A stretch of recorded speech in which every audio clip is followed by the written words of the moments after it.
Bonjour, eh bien, on profite de l'occasion qu'on est toutes les deux aujourd'hui ensemble. On vient d'assister à un cours et comme d'habitude, après chaque cours, on a beaucoup d'enthousiasme et on a envie de partager. Et c'est d'ailleurs tout le but de cette midrasha, c'est de permettre à toutes les femmes qui n'ont pas accès à l'hébreu ou qui ne peuvent pas se déplacer pour entendre des shiurim, de pouvoir justement qu'elles puissent goûter à ces merveilles qu'on apprend. Et aussi profiter de ce que Akadosh Baruch Hu nous met dans nos mains, cette technologie qui nous permet de passer le message avec WhatsApp, avec YouTube. Et comme on sait que le juif il doit vivre avec son temps, et que maintenant dans le temps de l'actualité, notre actualité c'est la Torah, et comme nous apprend la Megillah, comme on sait qu'on n'est pas rendu quitte de la Megillah si on la lit pas dans l'ordre, et le Baal Shem Tov nous explique qu'est-ce que ça veut dire qu'on n'est pas quitte si on la lit pas dans l'ordre. C'est que justement le juif il doit toujours se rappeler que l'histoire de la Megillah c'est pas une vieille histoire qui s'est passée il y a des milliers d'années, mais c'est que toute l'histoire de la Megillah elle se déroule à notre époque vraiment maintenant. Et donc, passer cet enseignement maintenant. Alors moi, je voulais juste rajouter à ce que Léa vient de dire, que vivre au présent aussi pour nous, c'est une dimension tout à fait particulière. Pas tout à fait particulière, mais on arrive au bout. On est dans la génération de la Géoula.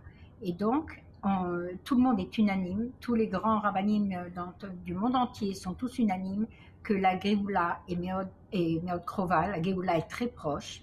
Et donc, comme on se prépare à Shabbat, alors on doit aussi se préparer à accueillir Mashiach et accueillir la Géoula. Donc c'était aussi l'intention de notre Midrasha, de commencer à se préparer à accueillir Mashiach. Comment? En étudiant ces sujets dans la Torah. Et le programme de notre Midrasha, on a voulu la structurer sur 4 points différents qui sont qui vont l'un à la suite de l'autre. Le premier, c'est de comprendre qu'est-ce que la Géoula, pourquoi la Géoula, le scénario de la Géoula, qu'est-ce que Mashiach, qui est Mashiach, pourquoi, comment en fait va se préparer la Géoula et à quoi on doit s'attendre dans les temps messianiques et dans cette époque nouvelle qu'on va traverser.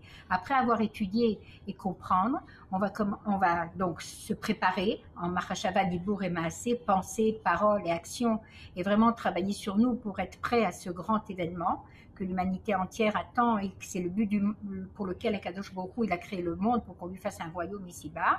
La troisième des étapes, c'est que dès qu'on va commencer à apprendre, comme ça passe du sechel, de l'intellect, dans les sentiments, et ben on va commencer à ressentir la Géoula comme quelque chose d'éminent, au point de vivre avec Mashiach dans les moindres actes quotidiens.